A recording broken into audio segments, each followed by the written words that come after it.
আপনারা জানেন 5 বারের এই নির্বাচিত সংসদ সদস্যকে 2011 সালে বিএনপির চিফ হুইপ থাকাকালীন মানিক মিয়া এভিনিউ যে হরতাল চলাকালীন সময়ে বর্বরচিত নিপীড়িত নির্যাতন করা হয়েছে, শারীরিক নির্যাতন করা হয়েছে।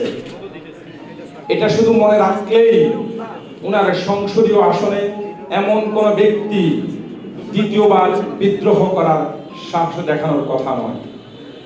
আমি যে এলাকা থেকে বড় হয়েছি, যেখানে আমার বাবার কবর 5 নং অমরনগর ইউনিয়ন, আমি শুধু একটি কথা স্মরণ করিয়ে দিব। 2018 সালে যারা ওই ইউনিয়নের কর্তা ব্যক্তি ছিলেন তারা বললেন যে ফারুক ভাইকে আসতে দিবেন না।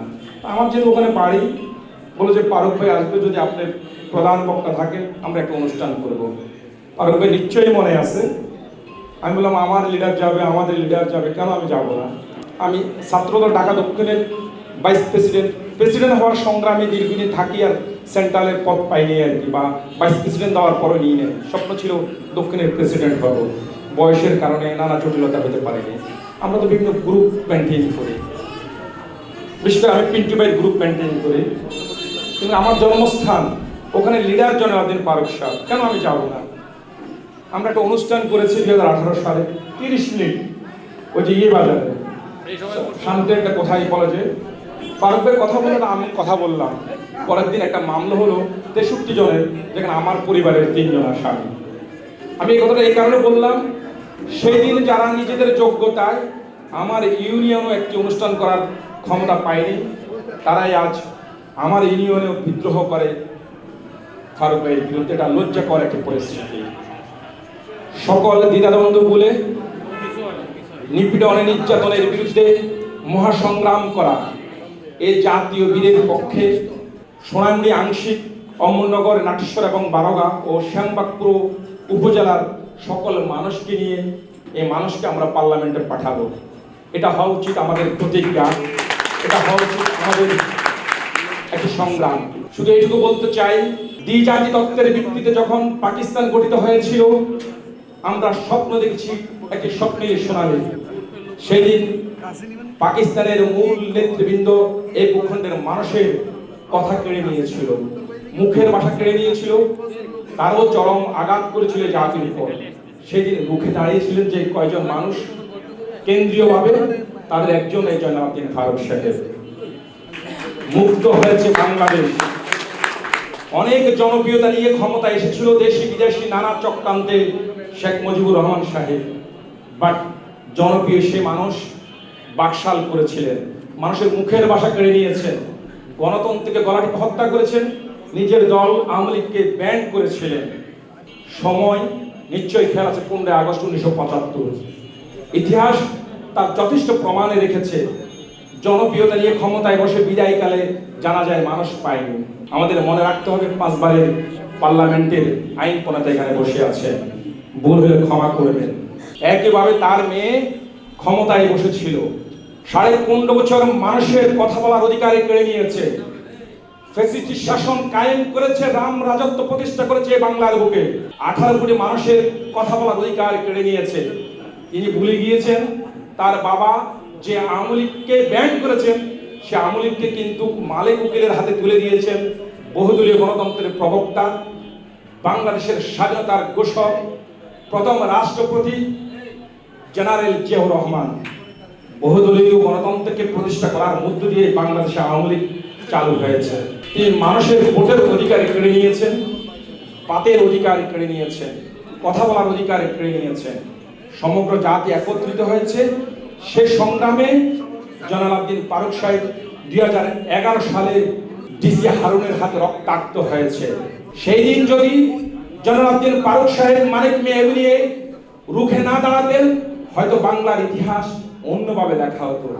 আমরা সেই দিনের সেই সংগ্রামকে পুঁজি করেই জুলাই আন্দোলন করেছি, 5 আগস্ট প্রতিষ্ঠা করেছি।